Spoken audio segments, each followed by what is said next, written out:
ঢেকিয়াজুলিত কেন্দ্ৰীয় গৃহমন্ত্ৰী অমিত শ্বাহৰ বিশাল নিৰ্বাচনী সভা। বিকশিত অসম, অনুপ্ৰৱেশকাৰী মুক্ত অসম আৰু বানমুক্ত অসমৰ প্ৰতিশ্ৰুতিৰে অসমত তৃতীয়বাৰলৈ এনডিএৰ চৰকাৰ গঠনৰ আহ্বান অমিত শ্বাহৰ।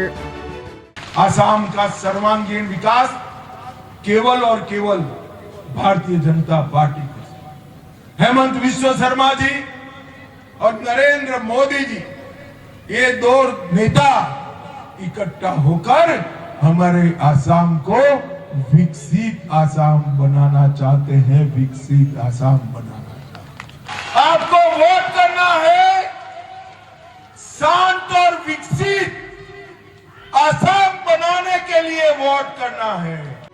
ঢেকিয়াজুলি সমষ্টিৰ বিজেপি প্ৰাৰ্থী অশোক সিংহল, বৰছলা সমষ্টিৰ বিজেপি প্ৰাৰ্থী ঋতুবৰণ শৰ্মা আৰু দলগাঁও সমষ্টিৰ বিজেপি প্ৰাৰ্থী কৃষ্ণ সাহাক জয়ী কৰোৱাৰ লগতে অসমৰ পৰা বিদেশীক খেদি পঠিওৱাৰ বাবে বিজেপিক পুনৰ ভোট দিয়াৰ আহ্বান গৃহমন্ত্ৰী অমিত শ্বাহৰ।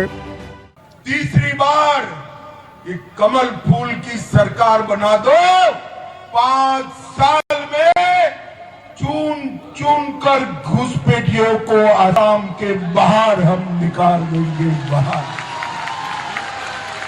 हमने घुसपैठ को रोका है, मगर रोकने से काम नहीं होगा। जो घुसे हैं उनको निकालेंगे तो कभी कोई नहीं आएगा। ऐसा काम करना। ঢেকিয়াজুলিৰ এই বিশাল নিৰ্বাচনী সভাৰ পৰাই এপিচিচিৰ সভাপতি গৌৰৱ গগৈক প্ৰশ্ন অমিত শ্বাহৰ। अभी देश भर में एसआईआर हो रहा है। ये राहुल बाबा एंड कंपनी एसआईआर का विरोध कर रहे हैं। एक गोगाई कभी आए तो पूछना इसको, क्यों एसआईआर का विरोध कर रहे हो? ये आसाम के युवा मुझे बताए, मतदाता सूची से गुट पेस्ट को निकालना चाहिए या नहीं निकालना चाहिए? भाई जरा जोर से बोलो, निकालना चाहिए या नहीं निकालना चाहिए?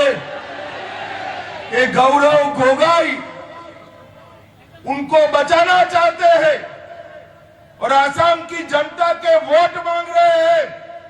गौरव बाबू सुन लो, आसाम की जनता के सामने स्पष्ट करो, आप घुसपैठियों के साथ हो या घुसपैठियों के खिलाफ।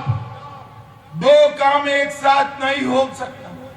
ইউপিএৰ আমোলত অসমে কেন্দ্ৰৰ পৰা কি পাইছিল আৰু প্ৰধানমন্ত্ৰী নৰেন্দ্ৰ মোদীয়ে অসমক কি দিলে, ঢেকিয়াজুলিত তাৰো হিচাপ দিলে গৃহমন্ত্ৰীগৰাকীয়ে। मैं आज यहाँ गोगाई को पूछने आया हूं। आपके पिताजी की सरकार थी,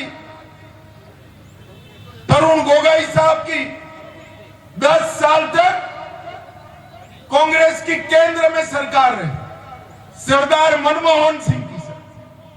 मुझे बताओ 10 साल में आसाम को कितना रुपया? अभी गोगाई जी जवाब ही नहीं देते। देखो 2004 से 14 तक 10 साल में कांग्रेस पार्टी की केंद्र सरकार ने यहां पर आसाम के विकास के लिए 1,28,000 करोड़ दिया था। सिर्फ 1,28,000। मोदी जी ने क्या दिया? 14 से 24 में 9 लाख करोड़ रुपया देने का काम नरेंद्र मोदी। ঢেকিয়াজুলিৰ এই নিৰ্বাচনী সভাত কংগ্ৰেছ দলকো চোকা সমালোচনা অমিত শ্বাহৰ। অমিত শ্বাহৰ ভাষণত জুয়ে পুৰা 83ৰ সেই ভয়াৱহ দিনবোৰৰ প্ৰসংগ। 20 मार्च 1983 जब कांग्रेस की सरकार थी, ये इतिहास का काला दिन भी याद कराना चाहता हूं।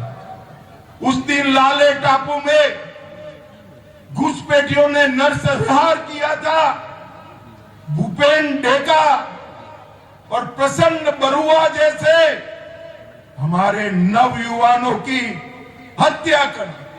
रातों रात घुसपैठियों ने उनकी हत्या की है। मैं आज वही सोनीतपुर में, वही ढेकियाजुली में कहकर जाता हूं, अब कोई घुसपैठिया की हिम्मत नहीं है आसाम के युवाओं की हत्या करने का। अब उनकी कोई हिम्मत नहीं।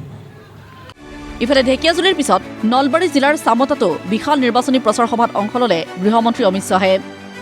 চামতাত নলবাৰী সমষ্টিৰ প্ৰাৰ্থী তথা মন্ত্ৰী জয়ন্ত মল্ল বৰুৱা, টিহু সমষ্টিৰ বিজেপি প্ৰাৰ্থী তথা মন্ত্ৰী চন্দ্ৰমোহন পাটোৱাৰী আৰু বৰক্ষেত্ৰী সমষ্টিৰ বিজেপি প্ৰাৰ্থী নাৰায়ণ ডেকাৰ হৈ নিৰ্বাচনী প্ৰচাৰ চলাই অমিত শ্বাহে বিজেপিৰ এই তিনিওগৰাকী প্ৰাৰ্থীক জয়ী কৰোৱাৰ আহ্বান জনোৱাৰ লগতে সমৃদ্ধিশালী আৰু বিকশিত অসমৰ বাবে পুনৰবাৰ বিজেপিক ভোট দিয়াৰ আহ্বান জনায় অমিত শ্বাহে। हमारे मुख्यमंत्री हेमंत बिस्वा शर्मा ने असम की सीमाएं घुसपैठियों के लिए बंद कर दी है, बंद कर दी है। मुझे बताओ नलबाड़ी वालों, इससे आप लोग खुश हो या नहीं हो? अरे जोर से बोलो, खुश हो या नहीं हो? देखो भाई, कमल के निशान पर बटन तो जरूर दबाना है, मगर इतना गुस्से से दबाना कि एक एक घुसपैठिया आसाम छोड़कर वापिस चला जाए, इतने गुस्से से दबाना। ब्यूरो रिपोर्ट, प्रतिदिन टाइम।